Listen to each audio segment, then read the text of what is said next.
Welcome, Betsy. I am so excited to welcome you to the podcast. I'm so excited for our conversation today.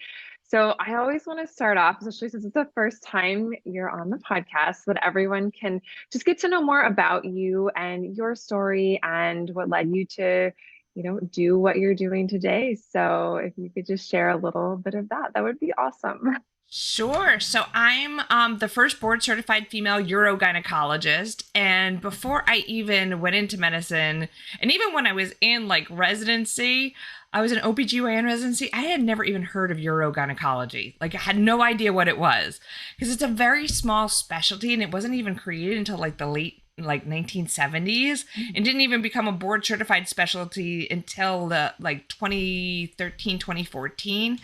But I always had this interest in medicine and just didn't know what exactly I wanted to do. And, some people are like, well, how'd you go into gynecology? And I go, you're right. I didn't plan on like staring at people's vulvas all day long, but it just kind of happened. You get desensitized to like what you're doing. And I really enjoyed women's health care and having more of a relationship with my patients. So, I actually, when I started in residency, I couldn't decide initially between general surgery and OBGYN, and actually did half of a general surgery residency and then switched to OBGYN because I was really missing those patient relationships. And as I was going through, like I was always really drawn to urology, but there were no really good female role models in urology. And I didn't feel like I had a place because it was like, well, why would men come and tell me about their penis problems? And, looking back, like that, there's tons of women in urology, but at the time I didn't really feel like, all right, that people would want to come and talk to me about those problems. So I was interested in urology. I loved the surgery. I loved gynecology, but I didn't like getting up in the middle of the night to deliver babies since like delivering babies was awesome, but the fact that they could come at any time of the day or night was really tough, and I am one of those people who needs a lot of sleep. So I just, next thing I know, I went through my training and was about to get a job doing obstetrics and gynecology, and then had an opportunity to join a urogynecology fellowship, and I ended up getting a spot, and that's ended up what I was doing. So that was from like an education standpoint, but from a personal standpoint, I had a lot of my own issues, probably from the time that I was hitting puberty.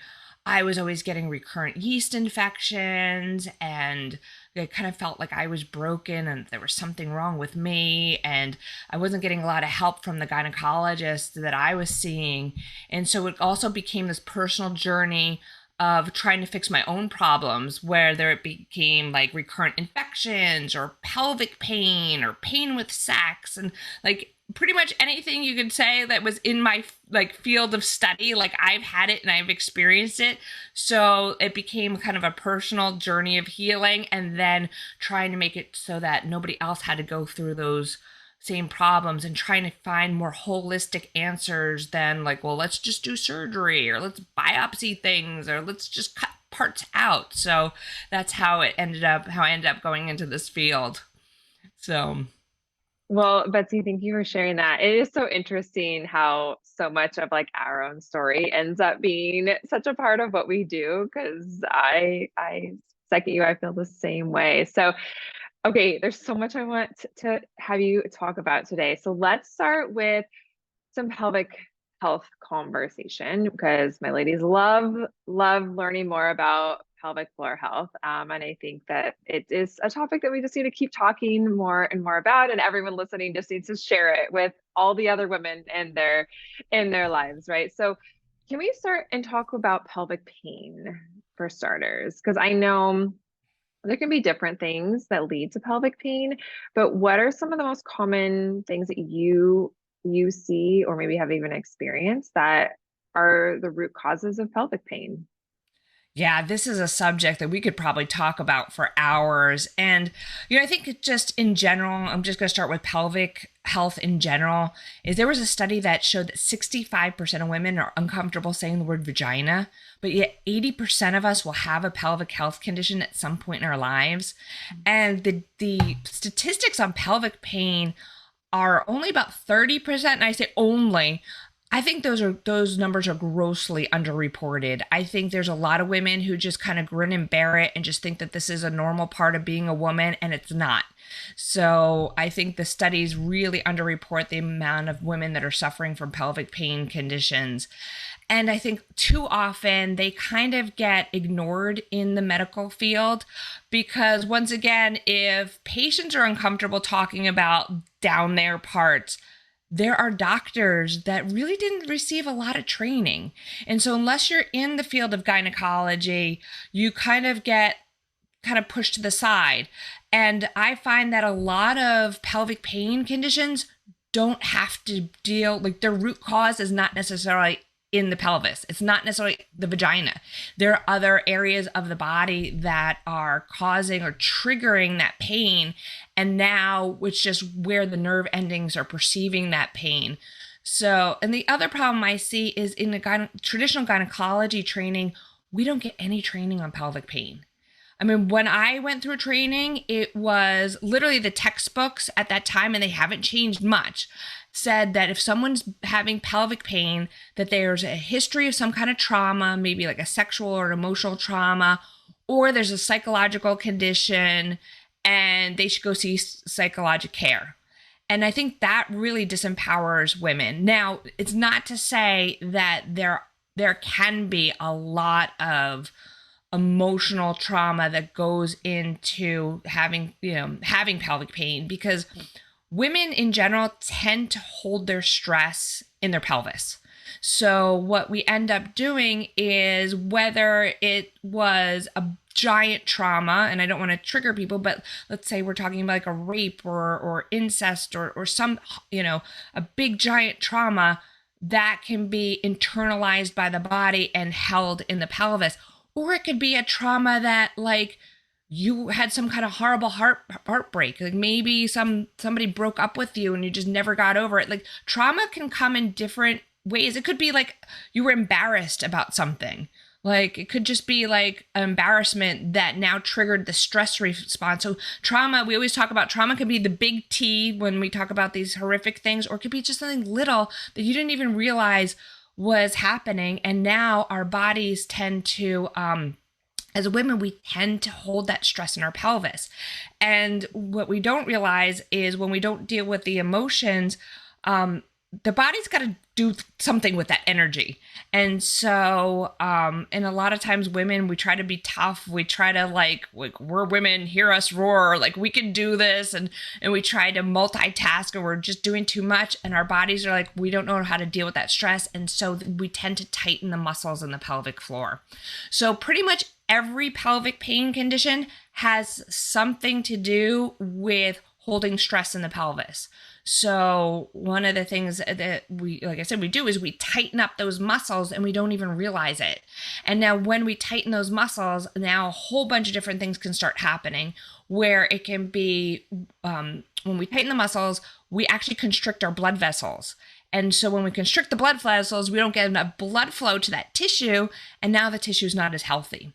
So now we can have things where our tissue kind of rips and tears a little bit easier. We don't heal as well. So now sex can become painful. Also, if we don't get good blood flow to that tissue, our vaginal tissue can actually start to thin out. We see this commonly in menopause from lack of hormones affecting blood flow, but this can also happen if we're tightening too much. And so then what ends up happening is that tissue is not nice and thick and healthy, and it can actually throw off your whole microbiome, the bacterial balance in the vagina. And then there's other things where now whatever's triggering these muscle spasms, our pelvic and our like whole pelvic girdle is kind of like the keystone of our body. And so it affects our balance. It can affect our whole spinal cord, because if our muscles are tight, now it can affect the way we're walking. It can affect we can now have back pain, even neck pain. We can have leg pain, because all of our other muscles will now start to compensate. And so this can start affecting all the systems of the body.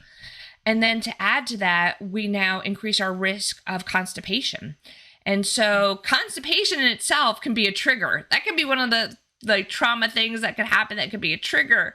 So that gets like this catch 22, like where we're experiencing constipation, or maybe we've experienced some kind of pelvic pain, and now that becomes a trigger as the trauma for those muscle spasms, and then we kind of get stuck in this cycle. So there's a lot of areas that can actually trigger this, and it's really, a lot of people will be like, well, I got to do my Kegels. Everyone thinks, oh, doing your Kegels is always the right thing to do. But if you're somebody with pelvic pain, doing Kegels could potentially aggravate those spasms. So what I have people do is kind of the opposite, is figure out where those muscles are by tightening, and then spend a lot of time on trying to really like relax those muscles and relax into them. And maybe just, being in a safe place and telling, it might sound silly, but talking to the pelvis and telling your pelvic muscles, like, you're safe, you're okay, you're doing great, saying some positive things while you're consciously like trying to relax those muscles. So that tends to be the broad kind of topic that goes like with all pelvic pain. But then we talk about like what can be some of the other triggers.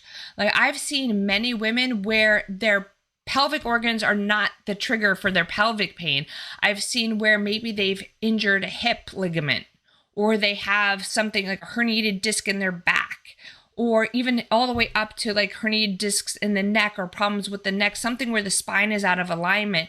And now that's where you don't feel it in the neck or the hip or the back, but you're feeling it in the nerve endings in the vulva and the vagina.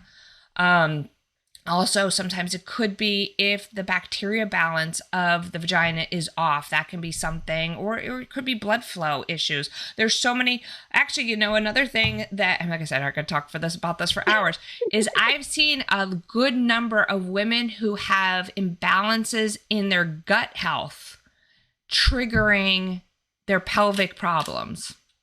So Betsy, you are speaking my language over here. And I've got a lot of ladies that are like, yes, they're shaking their head. Maybe they've experienced it.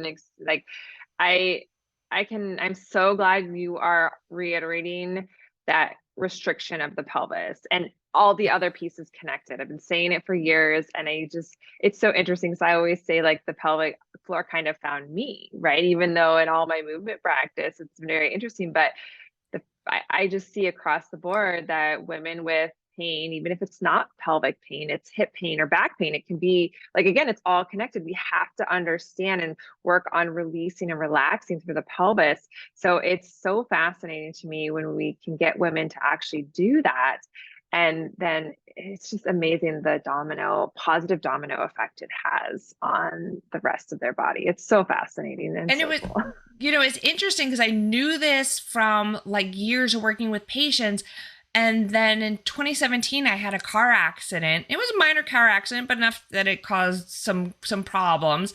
And I remember at the time, one of the issues was some herniated discs in my lower back. And I remember going to the physical therapist, and I even like, this is what I do for a living. And I was like, I got to tell these people that I had pain in my vagina, like on the right side of my vagina, like it was like inside. And I'm going, wow. Like this is all coming from my back. Like now, like not only do I understand it because I knew it, but I was like, okay, now I understand it even more so because like now I can feel this is what people are feeling, and this is crazy. So I ended up telling them because I was like, hey, listen, because I was afraid that they were going to blow me off because I've heard so many stories from women about they tell their, especially orthopedic doctors, that was one of my biggest frustrations is I would always unmask the hip tears or back problems in people. I'd try to send them back to the orthopedics and the orthopedic doctors, and not all of them. I don't want to generalize all of them, but as soon as they heard the word vagina, they're like, that's not my specialty. Go to a gynecologist. And I'm like, I am a gynecologist. I'm trying to send you a patient who has a labral tear in their hip. And I've seen it where they fix the labral tear, they heal from the labral tears, and now their vagina pain goes away. So, That's trying to get them to understand that. Talk about this just a little bit more with the labral tears.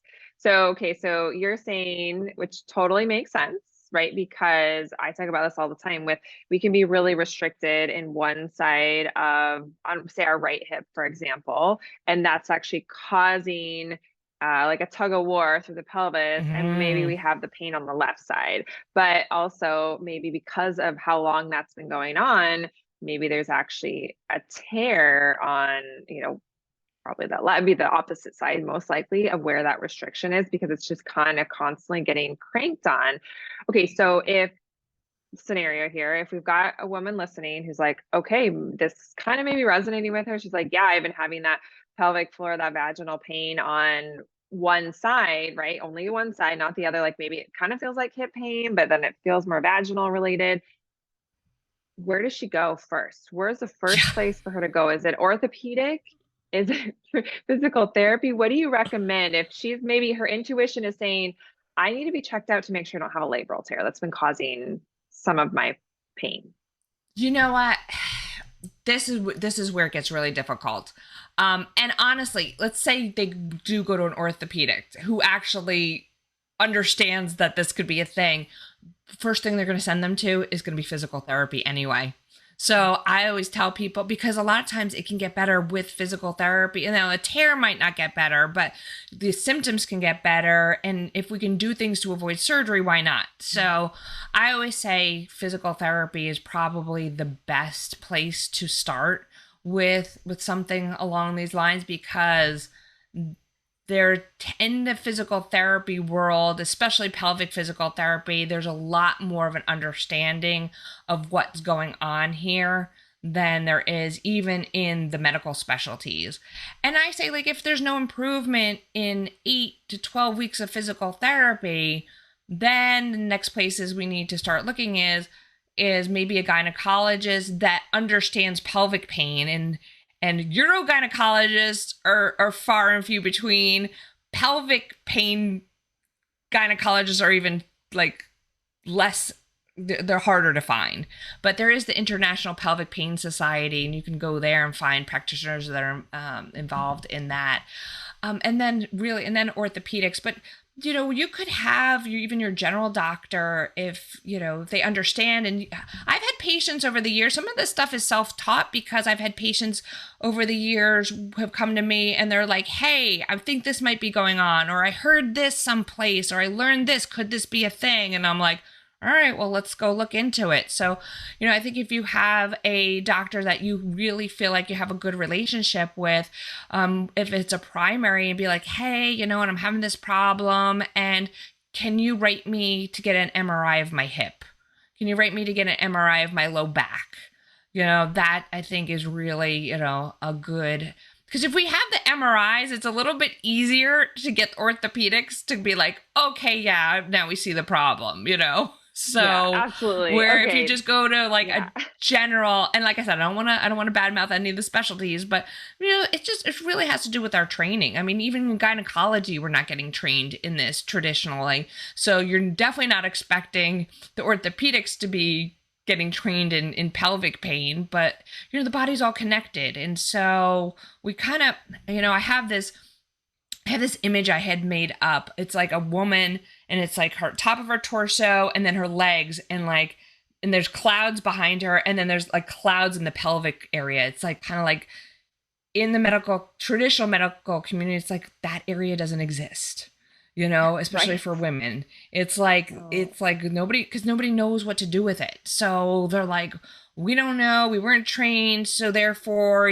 see no evil, hear no evil, that whole idea. Yeah. But that's one of my missions, is to try to get people to understand, like, hey, we need to be paying attention to these things, because it could be there's problems elsewhere in the body, and it's the symptoms are happening in the pelvis, and it's like the only place that the body can like get your attention, and it's screaming for help, and it's like, hey, pay attention to me.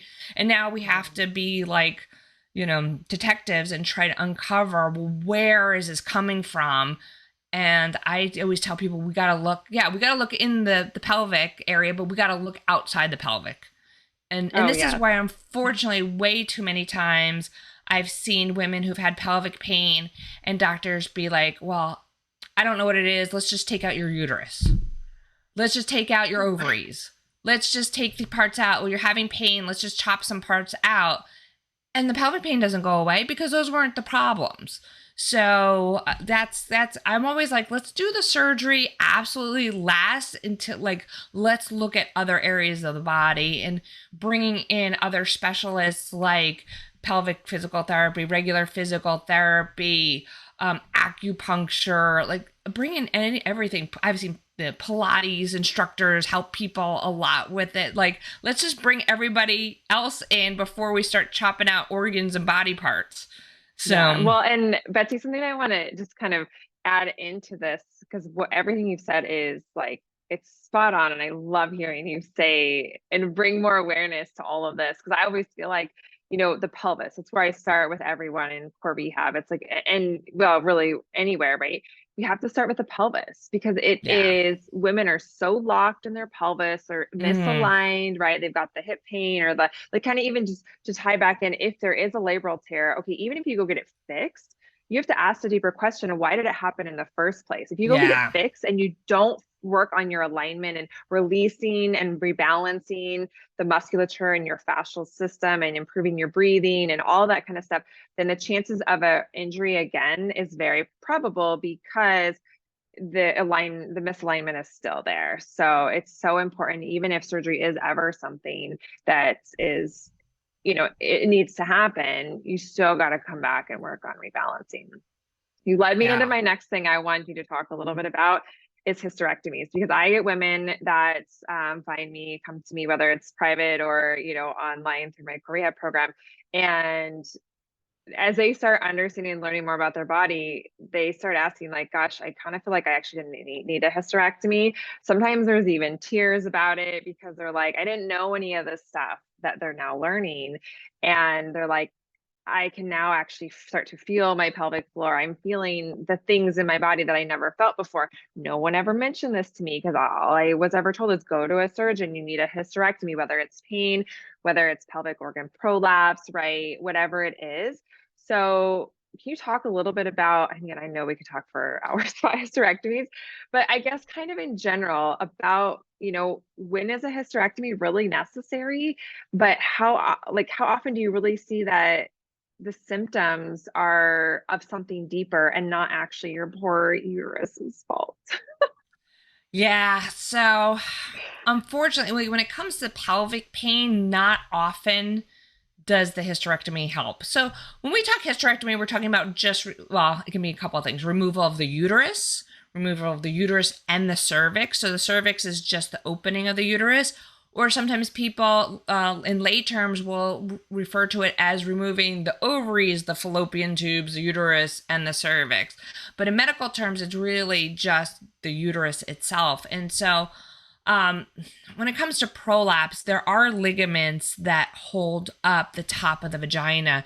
And that's the thing, is that our pelvic floors are just these big holes to gravity. We don't really have a lot holding things in other than some ligaments and some muscles and the connective tissue in that area. So especially when it comes to prolapse, in the past, it used to be like, well, let's take out the uterus. It's the weight of the uterus that's causing everything to drop. Well, especially in some woman who is postmenopausal, the uterus shrinks down after menopause to the size of a walnut. And so a walnut-sized organ is not adding that much pressure onto the pelvis to make things droop and drop. Now, we can have ligament damage from childbirth, from lifting heavy objects, from bearing down to have bowel movements, especially if we're suffering from constipation, if we're coughing too hard. And unfortunately, once those ligaments are torn, no amount of exercise in the world is going to fix those ligaments. But even in the world of prolapse, so prolapse, when we talk about prolapse, so just to let people know, prolapse is just a drooping or a dropping. So it can be with, like, if my hands are, I'm going to pretend my hands are side by side and they're the vagina. On one side is a bladder and on the other side is the rectum. And there's just a very tiny, thin wall between the vagina and the bladder and the vagina and the rectum. And so the ligaments in between, if they get damaged, now the bladder can lean on the vagina and push the vagina out. Or the rectum can lean on the vagina and push the vagina out. or if the ligaments that are holding up the uterus are not doing its job, now the vagina kind of turns inside out like a sock, and now it kind of comes out through the vagina. So even with that, there are tons of different surgical treatments nowadays that can lift things back up that don't require having to remove the uterus, because there is this other thought that maybe the uterus, even when it's teeny tiny and is shrunk down after menopause, that maybe it creates a little bit of a buffer between like your body and your intestines that are sitting on top of it. So as much as we can leave like the cervix and the uterus, they do try to do that now. Of course, if there's any kind of, I think the biggest problem is if there's any risk of cancer or thoughts of cancer, then that's a whole different story. These parts need to come out. And even with the ovaries, they're finding out when we do hysterectomies is that the fallopian tubes may be more the risk factor for ovarian cancer than the ovaries themselves. So now a lot of times they will prophylactically take out the fallopian tubes when they do a hysterectomy and leave the ovaries.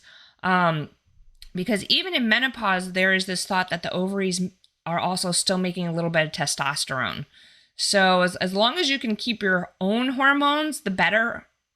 I will tell you that I had a hysterectomy and had everything out when I was 41 because I didn't know as much then as I do now. And I was like, all right, let's just take everything out. I don't need any more and I don't want to get cancer.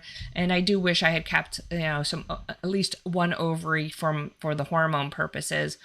But okay, going back to the hysterectomy is that when we do take out everything, and especially the cervix, the vagina is just this thin wall that's almost kind of not as thick as like the tissue between your cheek and the inside of your mouth, like even thinner than that, especially as we go through menopause. And they basically sew just the top shut. And so now you have what's called a vaginal cuff, and there's no support to that. There's nothing you can really attach that into unless there are some procedures where they use different mesh products to kind of elevate the vagina and attach it to the sacrum, the tailbone, but that's not traditionally done unless they're being done for a prolapse. So now we just kind of have this thing that's kind of like floating, and there is, I don't want to scare people who've had this done already, but like if you haven't had it done, I would say just like avoid it as possible. But there is a very, very rare risk, and it can happen anywhere, like at any point in your life. If you just have a vaginal cuff, there is a risk with sex that if there's too much pressure placed at the vaginal cuff, you can actually open that up accidentally. Oh my goodness. It's very rare. So I don't want to freak people out because now everyone's going to be freaked out and they're not going to have sex. It is very rare, but this is a reason if you can keep the cervix as a little buffer, it's better because it takes some of that pressure off. I mean, it's also depending on what devices you're using during sexual activity or your partner's endowment, but no, yeah, that Betsy, is a very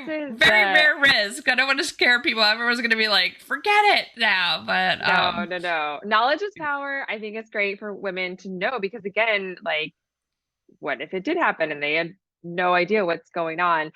One thing I want to add into everything you're saying is that and maybe this helps kind of buffer some of the negative stuff for when we've already had a hysterectomy, is that in the fascial world, right? So like this is where I come in and teaching the movement and the breath work and the fascia, is that understanding, right? Because we have fascia that wraps around all of our organs. That's the piece that I always want to feel like where I want to give women hope in the sense too. And I know you understand this as well, and visualizing that it's not just, we're not just holding up everything from underneath, but also inside. And so when we can become stronger and taller, and again, there's all that fascia inside of our body, when you can learn all of that, that to me gives me hope. I think we need more research in this area. I will say that, right? We don't have enough research, I feel like, in how this all connects together. But I have heard this from other experts in the pelvic floor space of saying like actually having a hysterectomy because now you have this void space where before you had a more tensegrity of the fascia, right? Because you Yeah. have your organs. This is where, again, and cancer, like you said, is a whole different ballgame. But I'm speaking more of like the pelvic pain, pelvic organ prolapse, those types of things. Those are the women that I see in Yeah. my world. And so, again, because we have a lot of women in their 30s and 40s, so a lot of them are hopefully ever having to have a hysterectomies, which is why I think it's important to have this conversation on the prevention of it and asking more questions, getting second opinions. If you haven't worked on how to release and relax through your pelvis and pelvic floor, how to strengthen correctly, then like that's something you have to do regardless of surgery or not. So, anyway. And there's like non-surgical options to try before to kind of get a preview of like, well, will surgeries help, or can I just do these things to prevent surgery? Like if it's a prolapse, you can be fitted for a pessary, and pessaries are different support devices. They come in all kind of crazy shapes and sizes, and you wear them in the vagina and they just like hold things up. And so, because some people with prolapse don't even know they have it. I've had women where, like, no joke, their vaginas are hanging out between their legs and it doesn't bother them. And I'm like, if it doesn't bother you, there's no reason to have surgery. It's not like a surgical emergency. Like it's going to end up, as long as like it's not affecting the kidneys, as long as you're peeing okay, as long as it's not affecting your life or your health, you can leave that alone. But there's some people who, when they get a prolapse, the pressure is just so uncomfortable that they can't tolerate it. Well, then getting fitted for a pessary is something that will give them an idea. First of all, you could do a pessary for your whole life and just never have surgery and be perfectly fine with that. Or you can try out a pessary and be like, okay, like if I have things lifted, which that will give some support, is that taking away some of my symptoms? Do I feel better? I mean, you still will have some of the pressure and discomfort of wearing something in the vagina, but it should be like having like a tampon in. For the majority of people, you shouldn't know it's there. It just should be there, and you don't really realize it, and that gives you an idea of what's going on. And then for other people, like with endometriosis, who have pelvic pain, there are medications. And not, you don't want to do this long term, but like there are medications where they can put you into an artificial menopause, and by shrinking the uterus and maybe shrinking some of that endometrial tissue, do you feel better? And by trying the medicine first, it kind of gives you a preview what surgery may be like. So that may, and some people just do that and then they do the medicines and they feel better and then they're fine. And then you can leave things alone. Things will start growing back in response to the hormones. But there's a whole bunch of different treatments now that you don't have to jump to surgery. Like if you're having heavy bleeding and extreme like cramping or related to the heavy bleeding, something like doing an ablation where they go in and they kind of just, it sounds terrible, but they burn the lining of the uterus so that you don't get that heavy period every month. That can help without having to do a hysterectomy, or even certain IUDs that contain progesterone. Wearing one of those inside the uterus can help with heavy bleeding, and actually been shown to decrease the risk of uterine cancer. So those are all little steps before we start taking out organs. I think, that was one thing. I no longer do surgery. But near the end of my surgical career, I became like the surgeon that like didn't do surgery that much, because I was like, listen, we need to do everything we can conservatively before we do surgery. Where when I trained, it was, and things have changed because now we have more options, but at the time when I trained, it was like, okay, you're having that problem, surgery. And to see somebody who's 20-something years old have a hysterectomy, like that makes me uncomfortable. So, especially now we have so many different options. So, yeah. Oh my gosh, Betsy, such great information. Thank you for sharing all that. Yeah. Okay.